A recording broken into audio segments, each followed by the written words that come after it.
On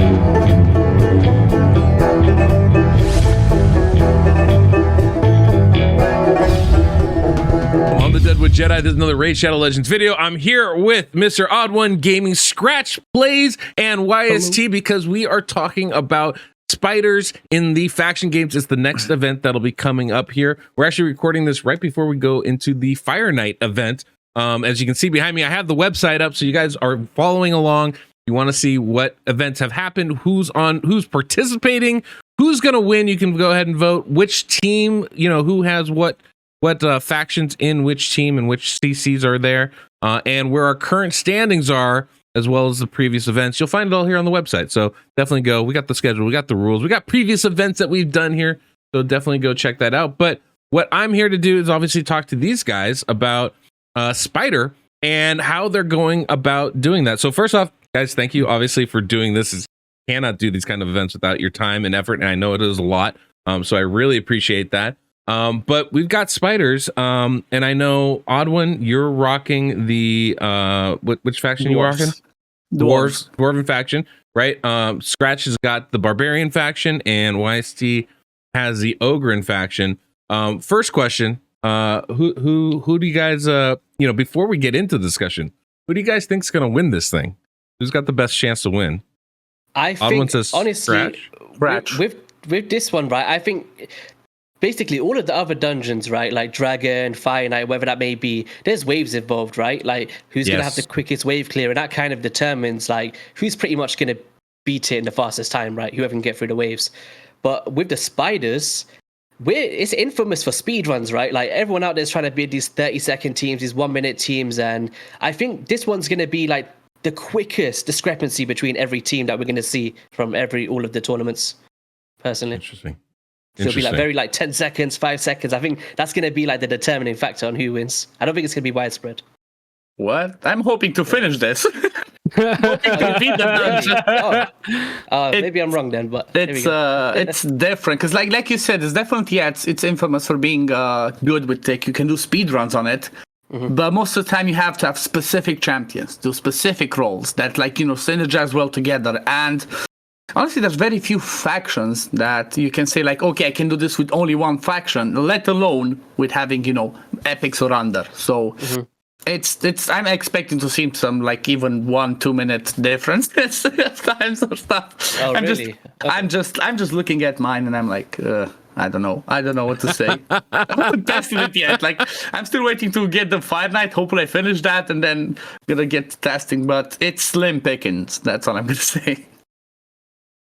It's definitely a challenge. What do you think, Skratch? Yeah, I mean, I don't think it's gonna be like a massive gap either, because except my buddy OddOneGaming here, he might do a 5-6 minutes or lucky. Or we might go for a pint, and by the time we come back, he'll finish it. Remember, it's 60 FPS, so it's gonna be a while. I think it will take a bit of time, man, because the main idea is if you want to beat these stages, you need to have the top legendaries, right? If you want to beat them like 10 seconds, 20 seconds runs, 30 seconds runs, without them, it's a bit harder to do it. On stage 25, the affinity will play an issue. The RNG will play an issue. The enemy max HP is not really there for any of us, actually, because none of us have a faction with enemy max HP nukers, right? So that's gonna play quite a different role. The only person that has a AOE HP burn is actually YST with the Ogrins, right? And he's a sneak track, but yeah, it's gonna be interesting, yeah. Well, let's go ahead and jump in on some of the factions. Actually, why don't we start with you, Skratch, and we can talk a little bit about like some of the champions that you have, some of the approaches. As you've alluded to, HP burn is kind of the real meta way to go with something like this, unless you have big explosion champions. But I don't know that any of your faction really has that within the epics, right? Or rare champions. I mean, we're talking, champions like Cold Heart, Husk, that sort of thing.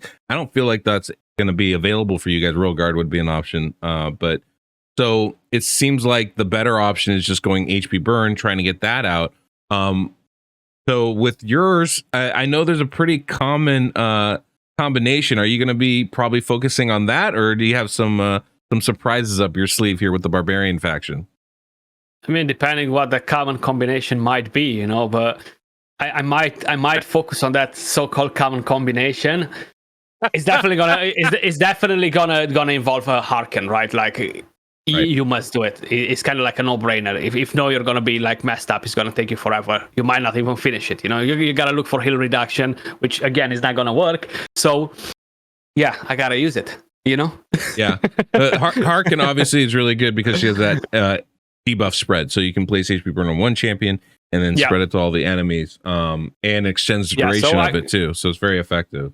With HP burn, I actually have a few options. There are quite a few different champions that land HP burn on single target or random attacks. You know, so you have Talia, for example. You have Ferrokin with poisons, but that's a bit more risky because there are 3 debuffs coming from him. Then you do have other champions like Ragemonger who will do it, but again, it's not 100% with the rare champion, so it depends if you really want to go and risk it. You have Jotun, of course, who's a single target, probably the best option out of it.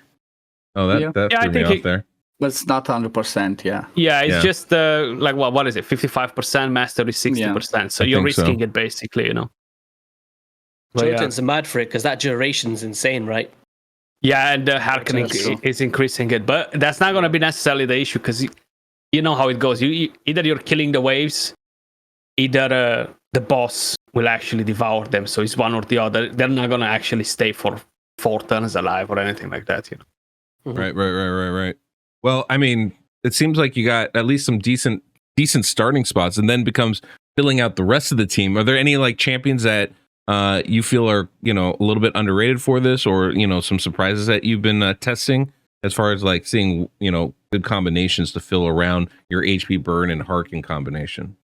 Well, it's definitely the affinity issue there, bro. Like, it is having that Terminator manipulation on the queen, you know, and most of the champions that do actually drop some Terminator manipulation in there, they're Spirit Affinity, you know, so that's a bit of a bummer in there.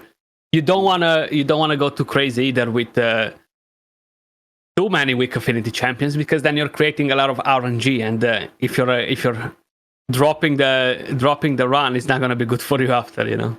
I don't know what you're talking about. I'm happy. I'm just happy I forgot about that. I forgot that like the Terminator controls the wrong affinity. So you're saying there's a chance. Yeah, OddOne just lit up there for a second when you. Yes. I thought he was litting up there because he's seen like a secret strategy. Yeah, me too. I was like, what's happening? I'm just happy that you're struggling. That's my situation. I'm happy that I see it's not perfectly easy for you. I forgot about the affinities. So it's like, okay, I might have a chance at second place. That's all I'm thinking. You remember Affinity Breaker, right? Affinity Breaker. Who farms that anyway? Well, I did farm that for the last 1 month for my ninja, so I do have some Affinity Breaker. Wow. So Skratch, I know Haikatoon does some turn meter manipulation, right? He gives your team a boost. He does a little decrease on the enemies, so that's definitely a nice touch. One possibility there. Are there any other champions in the Barbarian faction that you've been looking at for turn meter manipulation as far as trying to keep the boss down? Yeah, definitely. You have the rare champion. You have Soulbound, right? She's probably one of the best champions from the faction to do the job. I'm not still 100% sure if I'm going to use her or no. But what I do like about her is the A1 being AoE, you know? So having that extra chance to stun, fully depleting the Terminator with the 8-3, which will bring you down to 50% on the boss, right? Or I can't even remember. Is it 50% reduction on the stage 25 or 25%? I can't remember. 50%. Yeah, 50% right? reduction. Yeah, so it's still pretty good, you know, if you manage to drop it. That's for sure. Yeah, that's a really nice. This is a really good call. I totally forgot about that. You actually brought up something else that I think is really interesting, and maybe we'll head over to YST to like talk about this a little bit. I don't know if this is something that's been affecting you at all, but you mentioned AoE attacks and stun sets. One of the things that this is obviously a speed competition. It's not just about beating the boss, right? It's about doing it fast. And one of the things that takes a long time in Spider are the enemy animations. How much of a factor is trying to deal with CCing the enemy, right? Whether that's provoke or stun or freeze or sleep even. How much is that really affecting your decision on which champion you're trying to bring in here? Because you have the Ogre in tribe, not a faction I would say is really known for crowd control. There's something called not known, and then there's zero. There is not a single crowd controlling champion in this faction. So I'm gonna have to just eat up those spiderling hits. I can't slow those animations. There's no freeze. There's no true fears. There's no stuns. There's literally nothing that's AOE. So dealing with that has actually probably been the hardest thing. Like on paper, we've got Skrank, right? It's no what's it called? Surprise, I guess, that I'm gonna be using him, the AOE burner. He's phenomenal. Sure? It sucks. Yeah, he can suck. He'll suck for you, I guess. It's not good. He hits too hard. He hits too hard. He's gonna kill the spiderling. This is the issue, right? So Skrank is infamous for being one of the hardest hitting champions. That surprised me a lot this year anyway. Like I used him in the Hydra Clash as well. He was just phenomenal. So trying to make sure that you can actually hit these spiderlings and keep them alive was actually harder than I thought, because it's like disabling his A2, right? We don't want the increased attack. You want to be taking off those masteries like War Master. Yeah. You don't want any blessings like Phantom Touch and stuff like that. So we're just trying to mitigate all of that as much as possible. And yeah, that's pretty much been the hardest task, I guess. This is one of the biggest difference between doing Spider Hard and Spider Normal. Is in Spider Hard, you want to hurt the spiderlings because it hurts the boss. In Spider Normal, you don't, because you want them to survive, so you get more of those burns going, and that's what's doing the damage to the boss. It's a very big difference, and Skrank, I can imagine, would be quite difficult to work with that. Thankfully, you might not have a lot of CC or any CC in this faction, but at least you have you have multiple turn meter manipulation champions, and that is at least really good. Is that one of the focuses that you're going to be approaching with this? Is like trying just to keep that boss turn meter down and let all your HP burns kind of go over and over and over again? Yeah, in that regard, I was super lucky. Like there's one that actually I went through and I was summoning shards for. Is the big A-lib guy? What's his name? Lon the Cutter. He's one that I needed him. He's like probably the best turn meter manipulator in this whole faction, alongside Maneater. Lon the Cutter, the one with the red dot on his head on your screen. Oh, Lorne, got you. Yes. Yeah, Lorne. So he's got that 100% turn meter depletion on his A3. Yeah. So I was trying to get him. I managed to get him like relatively. It wasn't like some crazy thing where I'm summoning like 5,000, but I managed to get him. But outside of that, there's like man-eaters. Shatterbones was an option as well, but he kind of attacks targets. Didn't really want that. And I don't want to slow down the spiderlings either. And he does like an AoE decreased speed. So I don't want it to avoid that. I only want decreased speed on the boss. There is a secret weapon that I'm using as well, which I'm not going to disclose yet, but there's some stuff going on here that's going to be interesting. Yeah. I love the secret weapon. Were there any champs that you tried that like maybe we wouldn't expect? Whether maybe not your secret weapon, we'll keep that one to the side, but any other kind of other people trying to do spiders and stuff, like champs they should be looking at. One thing I was trying to do was, remember back in the day, I think it was the Soulbound Boya, and then you just make a counter attack and stuff. And I was trying to do something like that with Bellower in a stun set. It just wasn't working how I thought it would, because it's hard to like kind of keep the target on him in a sense. It's like he kept going everywhere, they're switching. I don't know what's going on, but yeah, the stun set, it was good. I don't think I can. I don't want the RNG when it comes up against the competition. Like if he's not stunning in those 3 battles, I don't want to be losing over that. So I chose to go like something that happens all the time. Like I never fail with the team that I'm going to be using. More consistent approach. Yeah, consistent. But in terms of like MVPs, I would say somebody like Londecuts is one, Shatburns is one. I'm trying to think of one that's maybe unconventional. I'd say even Maneater. Maneater kind of surprised me. Like, we kind of look at him as that clan boss champion, unkillable, right? Phenomenal. Sure. But the same way that he's good in the clan boss, he's putting unkillable on yourself. So if you don't want to die from the spiderlings, slap that up, you'll be good to go. We've also got that depletion with the Siphon as well. And then one of the main things is the A1, the decreased attack on all enemies if it's critical. Stopping all of those attacks coming from the spiderlings, mitigating their damage. And it was actually the difference between survival and not surviving in the speed tune that I'm making. So that was actually one of the main things was Maneater. I love that. I think I think I spent more time on Spider than any other dungeon, because I found it so fascinating when I was coming up and such a challenge to do. And you forget all the little details that really go into it, right? Like, and I think you mentioned all of them, right? That decreased attack is massive for surviving those spider hits.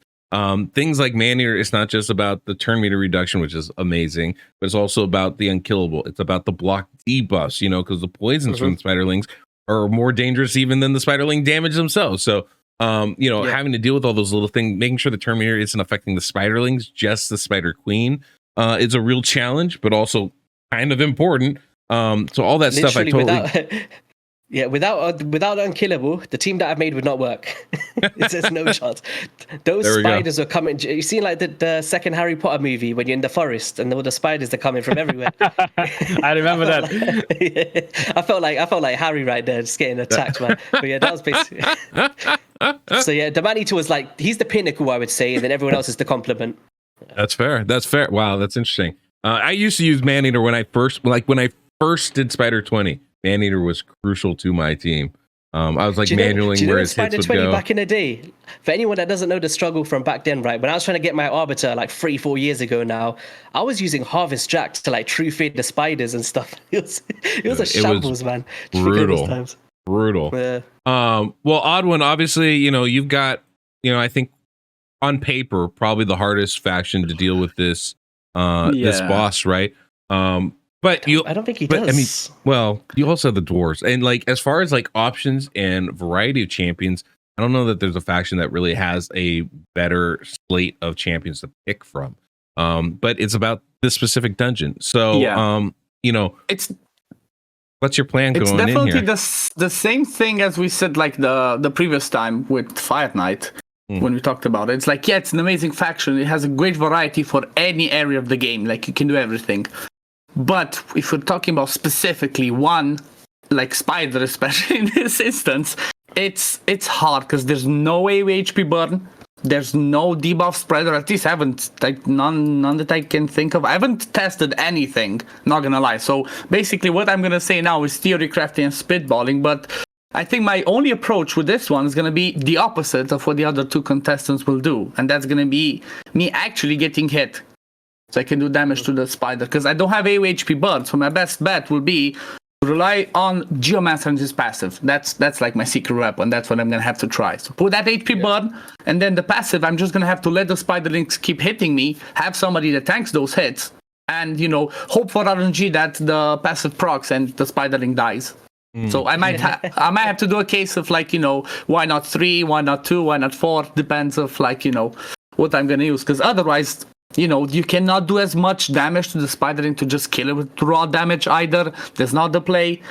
And again, turn meter control, there's just two options. Again, two options. There's Geo and then there's Filja. That's about it. So I'm real interested to see how you settle on this, because I do feel like there are some options as far as like taking some alternative approaches, right? I'm pretty sure, between the Barbarian and the Ogryn faction, I feel like it's pretty straightforward. But because you don't have that AoE HP burn, and because you have Geomancer, that's what I said.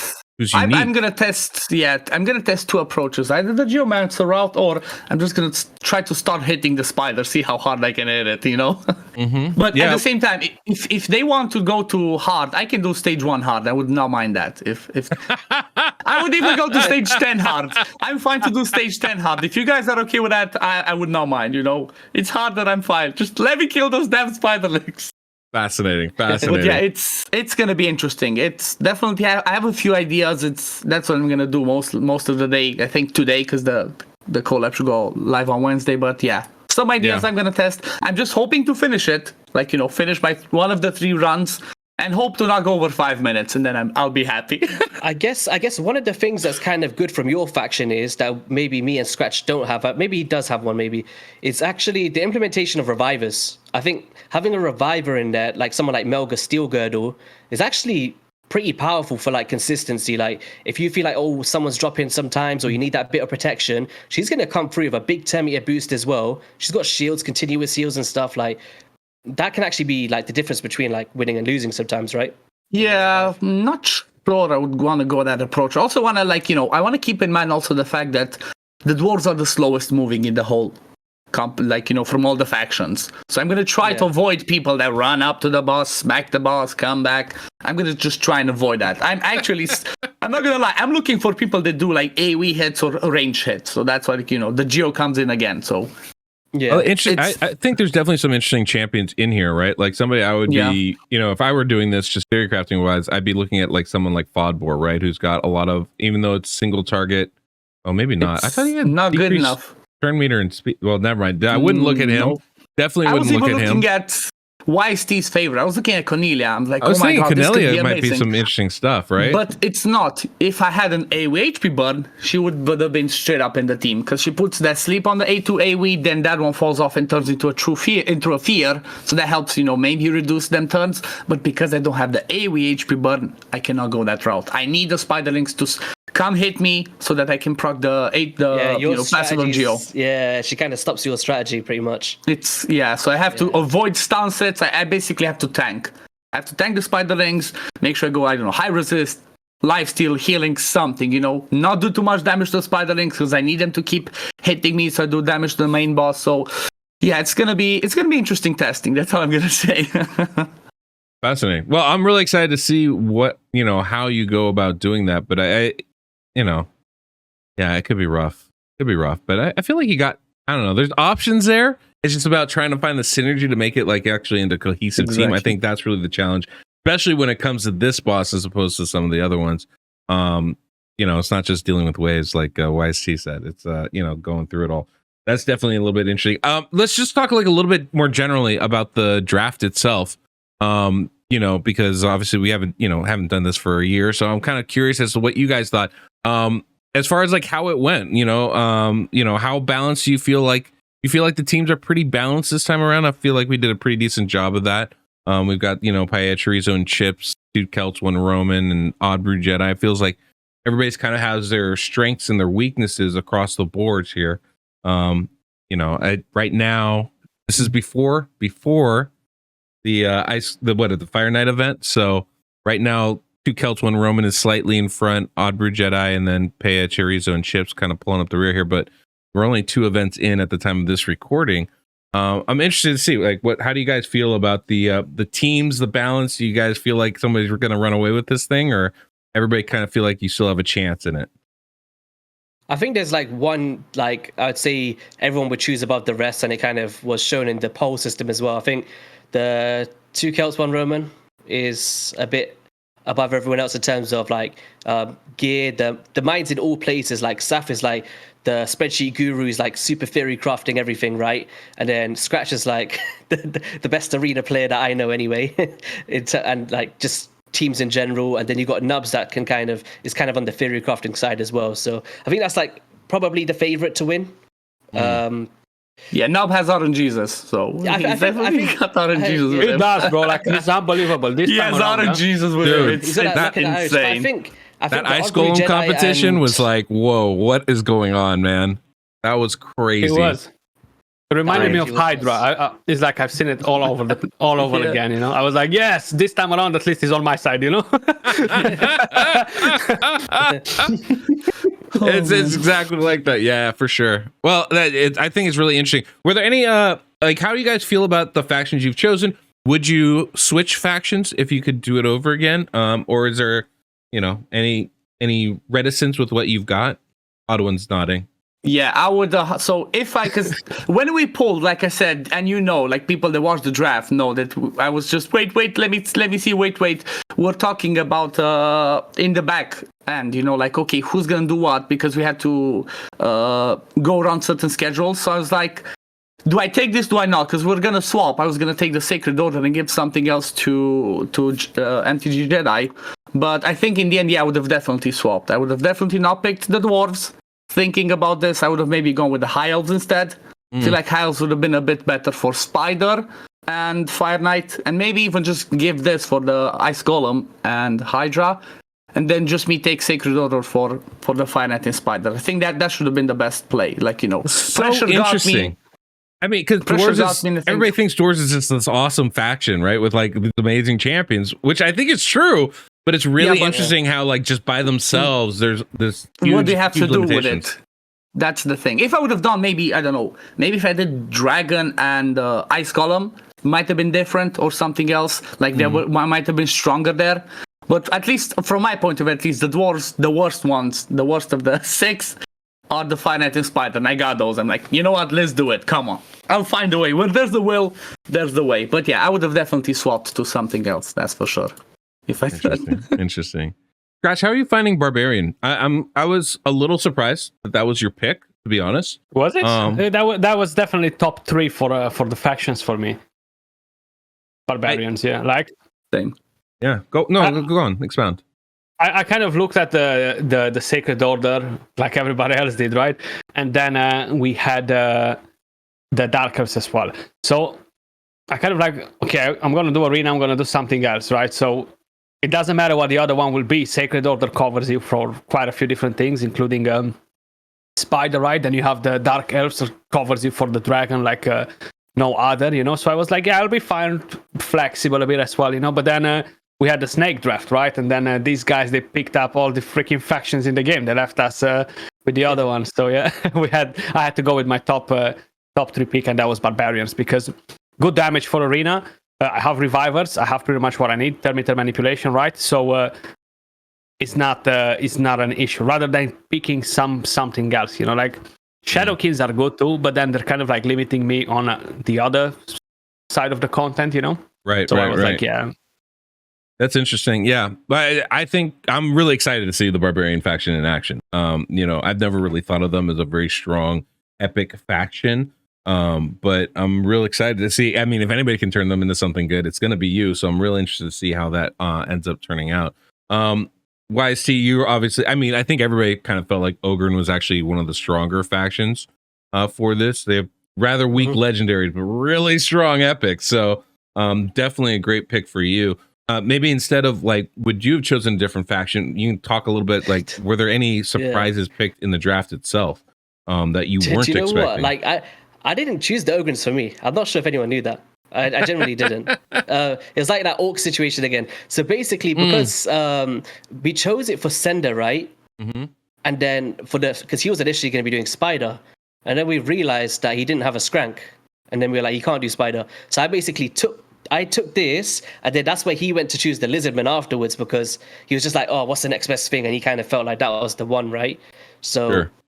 So yeah, this was like a lefty Yovis kind of situation again, like kind of like us with a dwarf. No, like in hindsight, though, like the challenges that I'm going to be doing in terms of Arena and Spiders, it's one of the best factions I think in the game. Like I've got some high star blessings for Arena, like that's really good. High star blessings on some of the hardest hitting champions in the faction. So. Weirdly, I don't ever use them elsewhere in my personal time, but for this, it's perfect, right? Yeah. So that's pretty cool. But outside of that, I think my main pick that I really wanted would have probably been the Dark Elves for this one. Yeah. That's probably because I'm a big fan of Lua. I've always wanted to use like Lua in something like this. Also, there's like Rian the Conjurers in there and Madame Ceres. I think for Arena, it just unlocks a lot for like quick farming everyone. So. Yeah. No, the Dark Elves definitely. I mean, definitely been strong so far, you know, and I can definitely see, you know, being a really nice faction overall. Yeah, there's definitely some really good options as far as that goes for sure. That you did bring up something though that I keep getting. I don't know why I'm surprised at this point, but I always am. Maybe it's just I'm ignorant, but the blessings and their outsized impact on the result is just fascinating to me, right?